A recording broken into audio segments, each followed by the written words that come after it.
Salut Mathieu. Salut Bruce. Merci beaucoup de répondre à l'appel de l'inspiration. C'est un plaisir. Si tu es là aujourd'hui, c'est parce qu'on s'est dit avec la mécanique du cœur que tu étais inspirant. Parce que tu avais réussi à réaliser des choses qui t'avaient traversé le cœur ou la tête. Peut-être même un petit bout d'épaule, je sais pas. Fait qu'il y a quelques questions que j'aimerais pouvoir te poser. Et s'il y en a qui finalement n'ont pas besoin d'émerger parce qu'on s'en va ailleurs, c'est bien correct comme ça. Alors, toi, Mathieu, moi, la perception, la connaissance que j'ai de toi, c'est un homme qui a réalisé beaucoup de projets. Je t'ai connu à l'époque où j'avais l'escalier à Montréal avec Crudescence.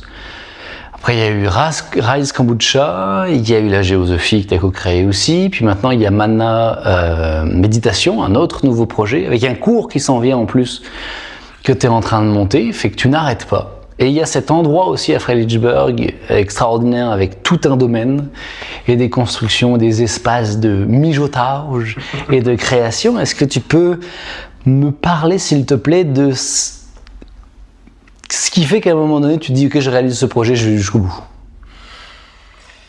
C'est une bonne question parce que il y a beaucoup de projets, on dirait des fois, quand on est créatif, on dirait qu'il y a beaucoup de projets qui veulent se faire réaliser. Mm-hmm. Moi, j'ai l'impression qu'il y a un bassin de projets, il y a beaucoup de monde qui ont accès à ces mêmes projets-là. Qui ne rêve pas d'un centre de retraite, qui ne rêve pas d'une école de X ou d'une école pour enfants.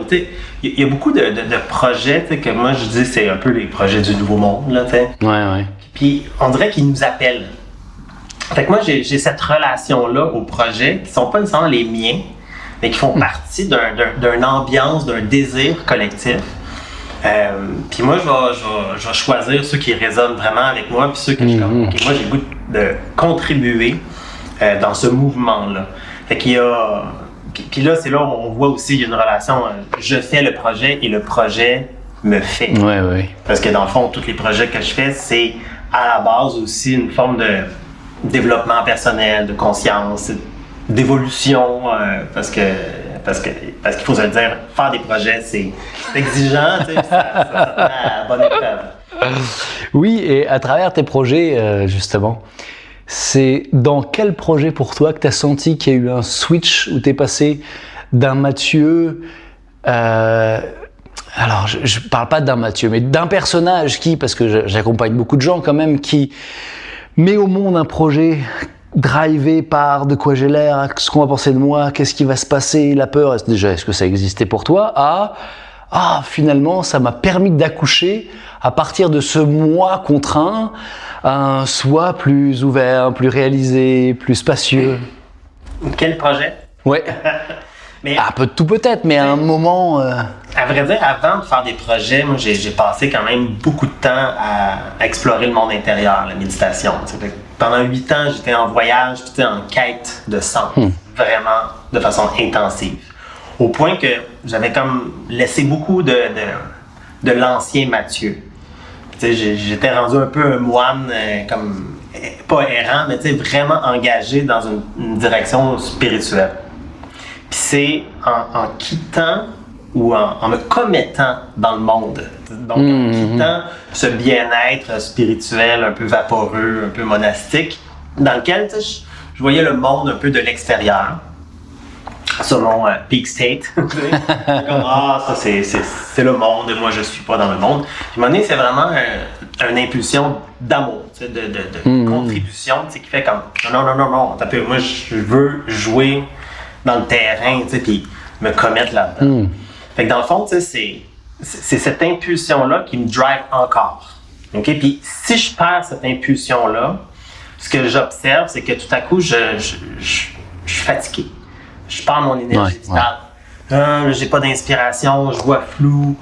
Puis là, je me perds. Puis quand je me rappelle qu'il faut que je reste au service du collectif ou d'un méta-projet comme humanitaire, on pourrait dire, là, ça peut rentrer vraiment dans des affaires un peu extravagantes, mais pour moi, c'est ce petit alignement-là qui fait toute la différence. Si je me sens au service, l'énergie va venir. Puis des fois, on sait, on a un certain succès ou on a une certaine réussite. Puis là, la personnalité sociale, l'ego, commence à se bâtir puis à prendre plus de place. Mais si, puis là, il y a un équilibre. Ouais. Ça prend trop de place, tout à coup, mon énergie vitale s'effondre. Parce que je suis plus au service de la vie, je suis au service de mon identité. Ouais. J'ai cette chance ou ce malheur d'avoir ce gauge-là, cet équilibre-là. Waouh! Alors, ce que tu nous exprimes, c'est que tu es parti évidemment en introspection pendant au moins 8 ans.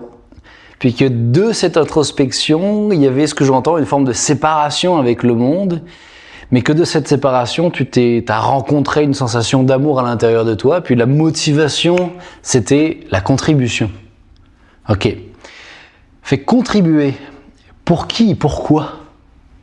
Parce que tu parles quasiment d'une mission humanitaire. Fait qu'est-ce que tu as la sensation que l'humanité manque de quelque chose? Ou qu'il y a un équilibre? Ou que ça prend de guider? Ou que ça prend de supporter? Comment tu vois ça, cette mission-là de... OK. C'est vraiment une bonne question. À la base, avant de transformer ça en mission, j'avais beaucoup de frustration. Ouais. Puis c'est une frustration comme face à l'univers du marché, là, le capitalisme, la destruction de l'environnement, tout ça. Tu sais, quand j'étais adolescent, j'étais comme, voyons donc, ça se peut pas que le monde soit aussi bête. Puis à un moment donné, j'étais comme, oui, en effet, le monde est aussi bête. Puis ça a généré beaucoup de frustration, puis d'autodestruction, puis de ne pas vouloir participer dans le monde. C'est pour ça que j'étais dans les substances, m'engourdir, et après dans la méditation, fuir. Mm-hmm. Puis dans le fond, c'est comme... Ça s'est rebalancé grâce justement à toucher cet amour-là. Mais c'est quoi déjà ta question? C'est de quoi l'humanité a besoin. Mais tu réponds un peu finalement à mes questions parce que... Alors peut-être évidemment c'est une interprétation, mais moi ce que j'entends c'est que tu avais un besoin à l'intérieur de ça, c'était de trouver un sens à la vie et que l'amour qui est arrivé, et comme tu le dis, c'est comme si quand tu te sens épuisé, c'est que l'amour traverse plus. Donc c'est que tu n'es plus au service de l'amour. Puis quand tu es au service de l'amour à nouveau dans cette mission humanitaire, tu te sens énergisé, puis ça continue, puis ça s'aligne et ça réalise. Fait que est-ce que ce dont l'humanité manque, c'est d'amour? Ultimement, évidemment. T'sais. Mais c'est ça le filon, c'est comme dans ma frustration, il y avait quand même des besoins personnels. Des besoins, mettons, de liens humains, de profondeur, de cohérence, il y avait comme un besoin puis une frustration, puis dès que, dans le fond, ce que je me suis aperçu, c'est que ma colère, ma frustration était le moteur de ma contribution. Puis que si je contribuais, on pourrait dire, à partir de mon nombre, mais dans la polarité comme positive, mais là, je pouvais avoir, dans le fond, le moins et le plus. Et dans le fond, ça donnait du sens, ça donnait de la charge. Parce que c'est vraiment basé sur quelque chose que je trouve viscéralement, le monde a besoin d'harmonie. Moi, c'est vraiment quelque chose, genre, comment ça se fait que c'est aussi disharmonieux? Pourquoi les maisons sont laides? Pourquoi le linge n'est pas confortable? C'est donc bien agressant. J'étais vraiment comme agressé par l'environnement. La dissonance de l'environnement, la dissonance mentale, émotionnelle, spirituelle, ça se peut pas que ça soit aussi inconfortable. Fait que dans le fond, dans cette quête de confort-là, c'est pour ça que j'en suis sorti éventuellement, tu sais. Mais après ça, OK, il faut rendre le monde plus confortable. Et ce confort-là, pour moi, c'est une forme d'harmonie intérieure, spatiale, relationnelle, qui va permettre, tu sais, comme une certaine fluidité. Fait que ça, c'est comme un de mes drives. Une de tes motivations. Ouais. Ma question qui arrive par rapport à ça, il y en a beaucoup. J'ai beaucoup de questions qui émergent. Notre volonté, notre intention dans la mécanique du cœur, c'est que des gens qui ont accès à ce bassin d'idées et qui ont l'élan intérieur d'y contribuer se sentent la plupart du temps limités par l'argent, le temps, je suis pas assez, etc. Ce que j'entends dans ce que tu me dis, c'est qu'au départ, ton moteur, ça a été d'abord la colère et la frustration. Il y a quelque chose à changer. Est-ce que tu crois que ce moteur-là a changé? Oui, parfait. Et est-ce que tu crois que ce moteur-là, et puis ça c'est vraiment une question que je me pose moi-même et j'apporte différentes réponses, fait que j'ai hâte d'entendre ta réponse par rapport à ça.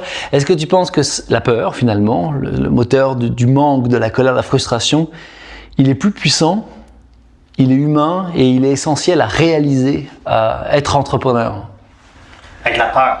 Ouais, ben, j'ai fait un amalgame entre la colère, la frustration et la peur. L'ombre. L'ombre. Est-ce que tu penses que l'ombre est un moteur essentiel à l'entrepreneuriat humain? Je pense que c'est intéressant. Elle fait partie de la dynamique. Fait que dans le fond, je ne sais pas si c'est parce que ça fait partie du moteur, mais il ne faut pas que ce soit la seule motivation non plus, parce que sinon, on reste frustré. Puis on part en mission, on peut rentrer vite dans des. Comme manifester, là, comme il y a une intensité. Ça, c'est pas le fun. On veut être porté, on veut qu'il y ait de la grâce, puis de l'aisance, puis comme du jeu là-dedans. Mais sûr et certain, cette frustration-là, puis cette ombre-là, la peur, elle va être dans le chemin. Elle est dans le chemin constamment, dans l'entrepreneurship, dans réaliser des projets, peu importe. Elle sert à quoi? Peu importe, même si c'est de la famille, peu importe c'est quoi les projets, tout ce qu'on veut réaliser, il va y avoir des momentum, des vallées de peur. Oui, je comprends bien. Elle sert à quoi d'après toi? Pour moi, elle me sert à me réaligner, c'est-à-dire à me reconnecter sur quelque chose qui me transcende. Parce qu'ultimement, qu'est-ce que j'ai peur? J'ai peur qu'on rie de moi, j'ai peur qu'on me juge, j'ai peur de la mort. Si je suis capable, quand je connecte à la peur de la mort, faire « Wow, t'as peu, je suis pas juste une personnalité qu'on peut détruire. Je suis un être aussi avec une dimension spirituelle. » Si je me relie à ça, âme, esprit ou whatever, tout à coup, l'énergie de la peur, elle se décompresse un peu. Ça reste une motivation pour l'individu, pour la biologie, de s'exprimer. Mais pour moi, genre, c'est cette autre octave-là qui m'amène la source d'amour qui va couler au travers un projet que je n'aboutirai pas. Je contribue dans un projet collectif, mais mon projet ne va pas aboutir. J'ai trop de projets. Alors, j'entends mal, mais j'entends qu'il y a un projet peut-être plus grandiose à travers tous ces petits projets on contribue ensemble. Okay. Dans lequel tout le monde Comment tu l'appelles? C'est le projet humaniste. C'est le projet d'éveil social, d'harmonie planétaire, whatever. Ça devient très gros. Mais moi, là-dedans, je vais faire ma contribution. Je vais contribuer là-dedans. Pas juste dans mon succès, mon avoir. Parce que ça a une finalité égotique. Et si on a une finalité égotique, c'est parce qu'on a peur de la mort. Tu fais le lien automatiquement avec ça. Tout de suite. T'as peur qui a peur de la mort? C'est l'ego. Mais l'art n'a pas peur de la mort. L'amour n'a pas peur de la mort. Dans le fond, quand j'aligne mes projets sur quelque chose qui est beaucoup plus grand que moi, qui fait partie d'une éducation collective, qui fait partie sur des millénaires et des millénaires et des millénaires, moi j'ai cette vision-là, ou compréhension, ou expérience, ou croyance, que on vit plusieurs vies, dans lesquelles souvent on contribue dans ces projets de conscience collective-là. Puis que moi, quand je me reconnecte sur ce fleuve de conscience qui me dépasse, le moment, c'est le moment, mais le continuum est beaucoup plus intéressant. Je vais puiser mon inspiration dans le continuum. Mais puis ça me met comme c'est ce continuum-là, dans le fond, qui fait rouler le moulin. C'est pas moi qui tourne le moulin. Je comprends bien. Et dans ce continuum-là, c'est quoi qui te dit à l'intérieur, entre cette espèce de tout, de soi et de moi, qui dit, ce projet-là, celui-là je le fais, celui-là je le réalise, je vais mettre du temps, de l'énergie, de la passion. Je pense que c'est le dernier mot, c'est la passion. Il y a comme une attitude de jeu. Comme il y a beaucoup de projets que je fais, des fois je suis comme c'est complètement inutile. Mais puis c'est pas payant, puis ça sert à rien, grosso modo. Mais là-dedans, je me suis développé, là-dedans j'ai joué, là-dedans ça m'a peut-être permis d'apprendre des choses qui me permettent de raffiner ma syntonisation à quelque chose de plus vaste. Fait que il y a plein de remous en travers ça. Des fois, j'avoue que je me perds dans des remous, mais ça fait partie de la vie. Ça fait partie de l'aventure. Mais clairement, moi, de la façon que je le vois, on a comme des missions, comme une couleur, ou une texture, ou une unicité individuelle, personnelle, spirituelle, qu'on est venu, qu'on est les meilleurs à exprimer ça. Puis l'exprimer, pour moi, c'est pas nécessairement l'exprimer. C'est sûr qu'idéalement, on voudrait l'exprimer dans toute sa grandeur, sa complétude, mais de commencer à l'exprimer est aussi important. Puis cette petite impulsion-là du bourgeon immature, ben ouais, ok, le bourgeon il est immature, puis il va faire une petite pomme verte. Puis c'est correct, tu sais. Puis il y a bien des petites pommes qui vont pas. Des grosses pommes, mais à ce moment-là, il y a de la vie qui circule. Puis il y a beaucoup de projets que j'ai faits que ça restait des petites pommes vertes. Il y a de la vie qui circule. C'est rare les projets que je fais qui deviennent des grosses pommes rouges. Ouais, c'est ça. Fait que tu garroches avec toute ta passion, toute ton énergie, ton enthousiasme, tout ça. Un peu comme quand on sème des graines un peu au hasard à l'intérieur de la forêt, puis il y en a qui vont pousser, puis il y en a qui pousseront pas. Puis il y en a qui me donnent énormément de retours énergétiques. Puis tout à coup, c'est là que il y a une passion, puis il y a comme un engouement, puis là, il y a comme un tapis qui commence, un tapis roulant. Là, Ouais. Puis là, si le projet me tire, c'est parce que le projet veut me faire. Ouais. Fait que c'est pas juste moi qui veux faire le projet, puis là, il y a une relation avec, là, il y a comme une inspiration, une vision, il y a quelque chose de plus grand, tu sais, puis là, je suis comme, puis là, je suis excité, j'ai des frissons, puis là, on dirait que les choses, il y a beaucoup de synchronicité, les bonnes personnes arrivent au bon moment, les enjeux sont relativement, c'est comme, ils se résolvent relativement bien. Je suis comme, OK, il y a un air d'aller. Ouais. Et ça, c'est une autre question. Parce qu'il y a des gens qui disent, comme le créateur de Honda, par exemple, qui a passé des années à taper des murs jusqu'au moment donné où il a trouvé un petit spot dans Toyota et finalement, ça a dépassé Toyota. Et quand on lit certaines histoires de soi-disant réussite, il y a des gens qui ont tout mis pendant 15, 20, 30 ans à vivre de presque rien jusqu'à ce que ça atteigne un certain état. Et il y a d'autres histoires où il y a des gens comme toi qui disent « mais à partir du moment où le projet m'a choisi, j'ai choisi le projet, puis ensemble, ça s'est réalisé, ça s'est ouvert assez rapidement, assez fluidement. » Puis ça aussi, ça représente une dichotomie qui me fait gratter la tête parfois. Entre est-ce que être persévérant, y aller à tout prix, quoi qu'il arrive, on continue, on lâche pas, ou bien non, écoute ce qui te porte, écoute ce qui t'amène, écoute ce qui... C'est quoi ton expérience là-dedans? Ben, c'est comme une relation d'amitié, une relation d'amour. Aussi, il faut qu'il y ait un dialogue, une relation coévolutive. Pour moi, c'est comme ça que je vois les projets. Puis, une relation d'amitié, on va se faire ajuster, on va se faire dire la vérité, on va se remettre en question, etc. Ouais. Des fois, il y a des projets qu'on s'obstine. Pourquoi on s'obstine? Quelle est cette partie de nous qui s'obstine? Parce que oui, des fois, c'est des visions qui sont ultimement qui sont bénéfiques pour tout le monde. Mais des fois, c'est juste des obsessions égotiques. Puis, en arrière de ça, c'est quoi qu'on veut? C'est du succès, puis d'être reconnu, puis de faire de l'argent. Puis ça, cette zone-là, moi, je souhaite au monde qu'il échoue. À ce niveau-là, je crois que c'est pas la finalité d'un projet. Puis c'est peut-être un moyen pour un projet plus grand. Puis ça, c'est à ce moment-là, je suis comme, OK, si ce projet-là comme fait du sens dans quelque chose qui est plus grand, go! T'sais. Mais pour moi, j'ai cette critique-là. Aujourd'hui, on est dans un ère comme sociale, comme civilisationnelle, comme qui peut pas se permettre juste que toutes les idées égotiques se réalisent. Ah ouais. Ça marche plus. On est trop nombreux. Il faut qu'on soit rentré dans une dynamique beaucoup plus comme harmonieuse avec l'environnement, avec la communauté, avec tout le monde. Puis il faut que nos projets soient fondamentalement au service. C'était pas ça dans l'ère de l'explosion du capitalisme, puis le rêve américain, puis tout le monde peut devenir riche et successful. Puis on dirait que le modèle, pour moi, il tient pas. Puis il y a quelque chose de... oui, si le but, c'est que le profit, que l'énergie revienne au collectif. Puis c'est ça, l'empire capitaliste, la façon d'accumuler, je pense que c'est malsain. Oui, je le crois aussi. Puis moi, j'ai la sensation comme une espèce qui évolue. C'est comme, à un moment donné, vers 3-4 ans, on agrippe, on met un coup de pelle dans la tête de l'autre parce qu'on veut le garder pour nous. Puis parce qu'on est rendu là, dans notre étape d'évolution. On est dans le non tout le temps. Moi, je.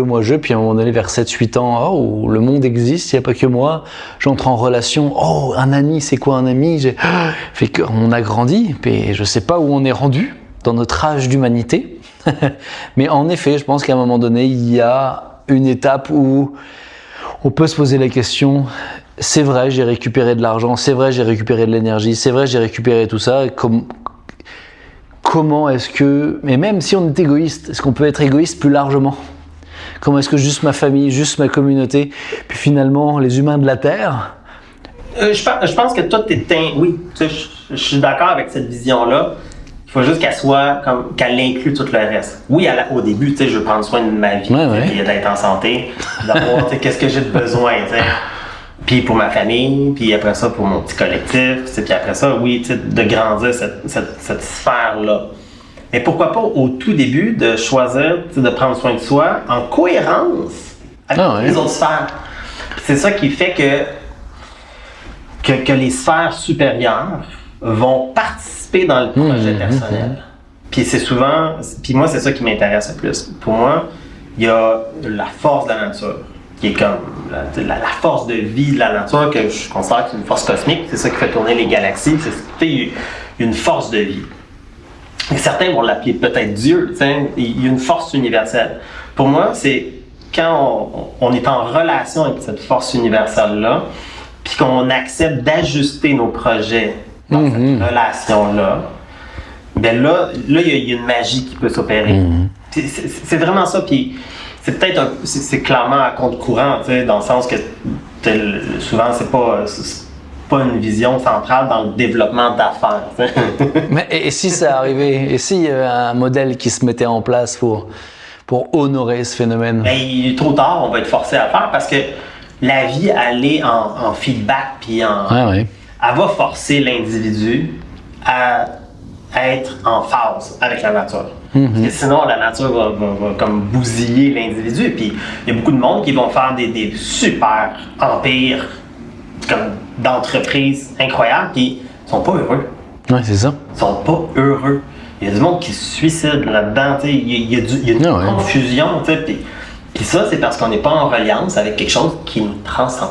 C'est cette quête de sens-là qui, pour moi, à la base, donne le fait qu'on est capable de traverser des échecs. Puis que quand le projet s'effondre, c'est correct. La petite pomme verte est tombée, elle n'est pas devenue une grosse pomme rouge. Mais je suis encore le pommier, puis je vais en faire d'autres. Je lâche pas. Puis, c'est comme ce que je lâche. Ouais, c'est ça. Puis cette ténacité-là de je lâche pas mon projet, c'est pas parce que c'est mon projet, c'est parce que c'est le projet de la vie dans lequel je ne peux faire que contribuer. La contribution. Parce que beaucoup de gens placent le besoin de certitude en haut, dans l'entrepreneuriat. Je sais pas si de certitude, c'est les 6 besoins on pourrait appeler ça la sécurité, par exemple, le besoin de sécurité en haut de la liste. Mais c'est vrai que quand on place le besoin de contribution, il y a quelque chose de grand, de la vie qui nous transporte. Comment, à l'intérieur de ça, le monde de l'invisible, le Dieu, cette force cosmique est capable de te dire, tiens, cette personne est une collaboratrice qui va fonctionner pour mon projet. Oh, ce projet-là, j'ai envie d'y contribuer. C'est quoi qui fait que tu es capable, à travers cette frustration, cette passion, cette force de vie, de te dire, cette personne-là, j'ai envie de travailler avec elle, puis j'y vais. T'sais. Surtout après des années où ça tombe, ça se relève, ça tombe, de continuer à dire non, je peux faire confiance, puis je peux continuer d'y aller.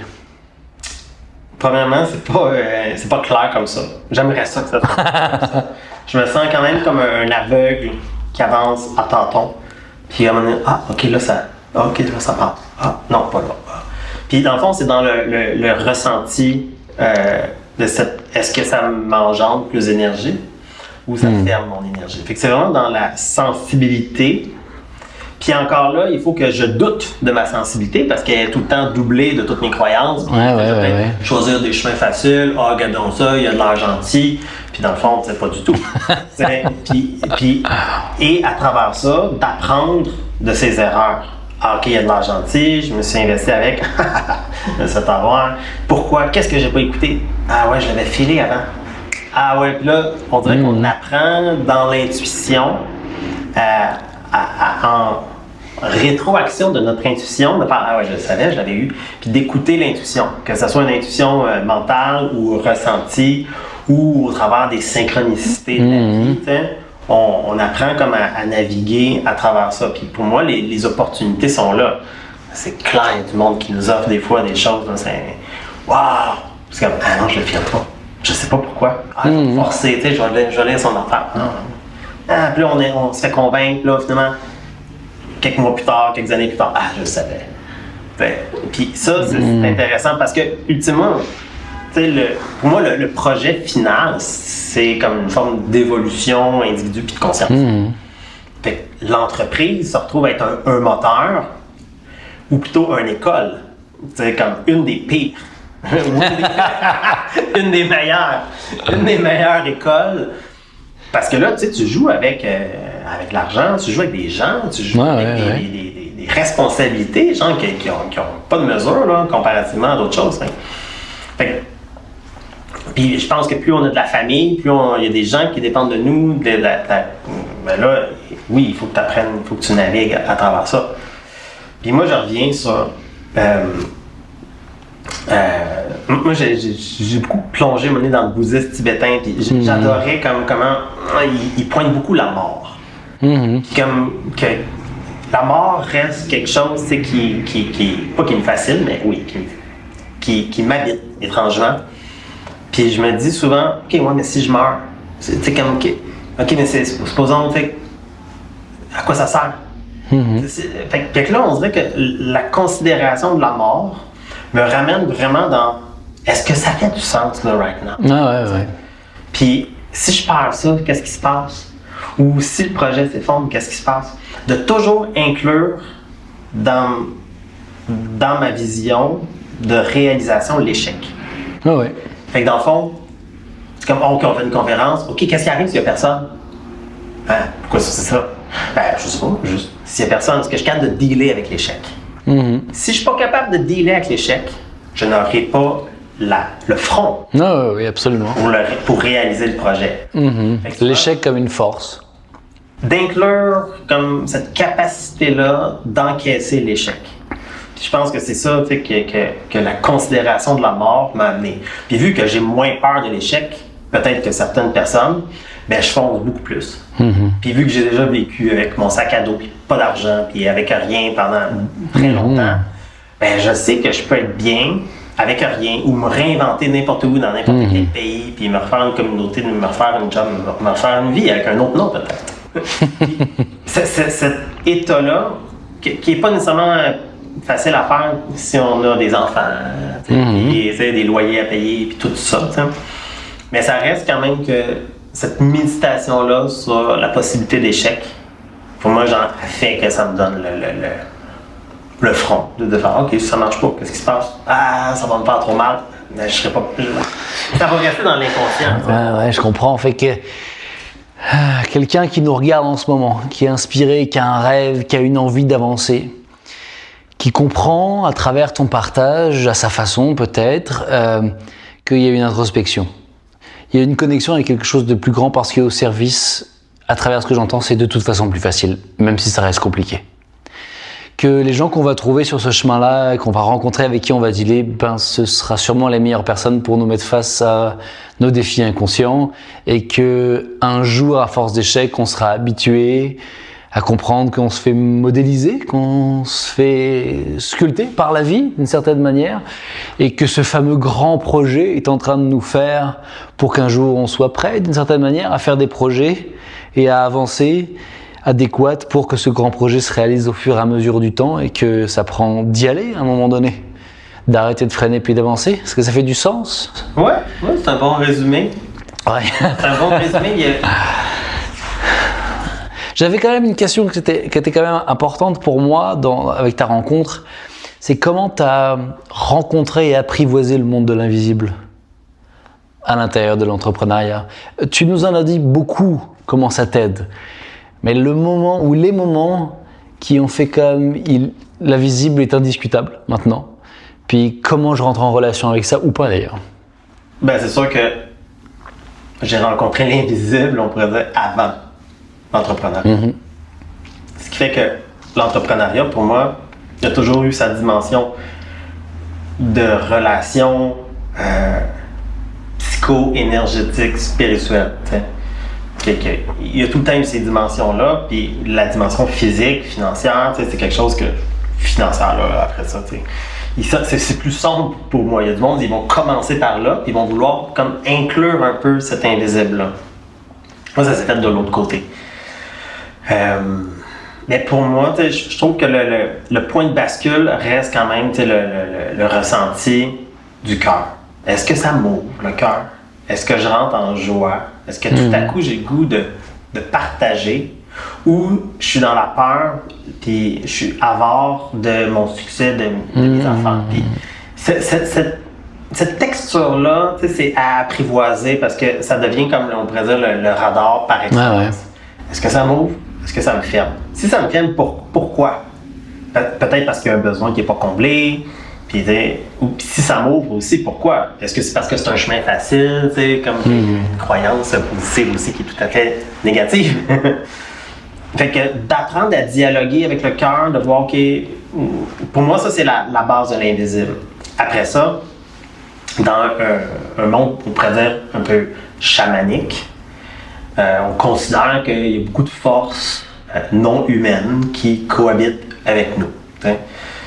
Puis qu'eux aussi, ils veulent, d'une certaine façon, participer dans le grand projet. T'sais, c'est des forces terrestres. Les chamans travaillaient beaucoup avec ça. Les mystiques, de toute tradition. Fait que dans le fond, ces présences-là peuvent contribuer dans les projets. Puis c'est là qu'on rentre dans un domaine un peu plus chamanique. C'est-à-dire, comme par exemple dans le temps que je faisais Rise. À un moment donné, j'ai eu un contact avec l'esprit du kombucha. Puis ça a été vraiment comme marquant. C'était comme, wow, ok, attends un peu là. J'étais vraiment impressionné par sa force. Puis par la relation, puis c'est comme si tout à coup le kombucha me disait qu'il avait besoin de moi pour s'expandre parce que dans le fond, lui, il voulait comme amener sa médecine dans le monde. Puis dans le fond, parce qu'on participait dans le même grand projet, t'sais. Puis le lendemain que j'ai eu cette expérience-là, j'ai été acheter 10 sauts de Paris. Wow, le kombucha s'en vient. Puis mes collègues étaient comme... C'est ça qui est arrivé. Il y a eu... Puis c'est ça un peu. Puis dans la crudescence, c'est la même chose. Il y avait comme la vie de la chlorophylle. Puis c'était comme, il y avait quelque chose, une force de vie. Je suis comme, ah my god, tu sais, ça résout tellement de problèmes. Tu sais, la chlorophylle, bah!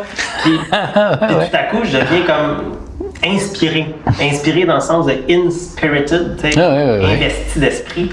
Puis là, il y a une force, puis tu sais, comme, bon, en plus, tu manges la chlorophylle, puis là, tu deviens de plus en plus high. Puis c'est la même chose, la géosophie, c'était ça, c'était comme ramener une vision, on pourrait dire légèrement chamanique ou intégrative d'une cosmologie qui est prête, on pourrait dire, à être au-delà des traditions, mais qui fait vraiment du sens, de ramener ça, de rendre ça accessible, ou le monde de la méditation. Puis c'est sûr que quand on rentre là-dedans, ben, il y a des forces négatives aussi qui ne veulent pas trop, puis qui veulent vraiment qui veulent booster l'ego, qui veulent... Fait que c'est vraiment... C'est toute une aventure. Ouais, j'ai une vision un peu chamanique du monde de l'entrepreneuriat. Puis il y a des alliés, puis des enjeux. Ouais, ben je pense comme dans le monde de l'entrepreneuriat d'une manière générale. Puis je pense que je vais terminer avec cette question. Qu'est-ce que tu conseilles à quelqu'un qui se sent pris d'une passion, d'une envie, mais qui est dans son petit appart à Montréal, pris par travailler la nuit dans un truc à Poutine, ou une femme au foyer avec ses 3 enfants qui rêve de quelque chose mais qui a l'impression de ne pas y arriver. Qu'est-ce que tu donnerais à des humains qui se sont fait un peu prendre par le monde des ombres, justement, pour leur dire ce que tu as à leur dire? L'image qui me vient, c'est vraiment comme le petit pommier. Tu sais, qu'on plante un pommier, il ne va pas donner de fruits pendant plusieurs années. Fait qu'il y a quelque chose dans... Puis c'est ça dans toutes mes entreprises, j'ai commencé tellement petit. Tu sais, ça n'a jamais été des gros projets en partant.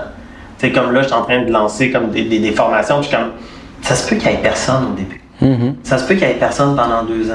Tu sais, mais je sais que là, il faut que je plante cette graine-là. Ah ouais. Puis de prendre. Puis ça se peut qu'il y ait, je sais pas, un chevreuil qui arrive, qui mange la pousse, puis hey! Tu sais, puis avoir poussé dans un bonsaï au début, comme ok, tu sais. Il y a comme. Tu sais, ça, de pas penser. C'est comme, il faut que la vision soit grande, il faut que les actions soient petites. Puis que tu sais, comme les grandes actions, OK, tu sais, moi, souvent, je fais de la rétro ingénierie, là. Fait que là, tu sais, je sais que je m'en vais là. Pour arriver là, il faut que je sois là, il faut que je sois là. Fait que là, tout à coup, genre, j'ai tout séquencé le chemin. En rencontrant ton moi du futur qui a déjà réalisé tout ça, En sachant, par où il est passé. En sachant que tout ça va bouger, mais au moins, ça me donne la direction de qu'est-ce qu'il faut que je fasse aujourd'hui, cette semaine, dans le prochain mois. Puis, même si mes visions sont gigantesques, ben, j'ai des composes en pépin. Fait que, mesdames, messieurs, décomposez les actions que vous pouvez. Parce qu'on peut tous commencer par une action puis une deuxième. Et alors une âme propulsée par la force de la vie cosmique, portée par la nature, un chevalier qui se bat de temps en temps avec les forces du mal pour continuer à laisser passer la lumière à travers un monde occidental d'entrepreneuriat et qui réussit de temps en temps à ce qu'un pommier fasse de très belles pommes et que d'autres puissent en profiter. Fait que merci beaucoup Mathieu d'avoir été là pour cette entrevue et on continue avec d'autres personnes inspirantes bientôt.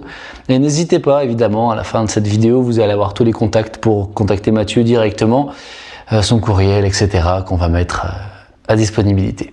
Merci beaucoup Mathieu. Merci Bruce, c'est un plaisir. C'est vraiment extraordinaire. Yes.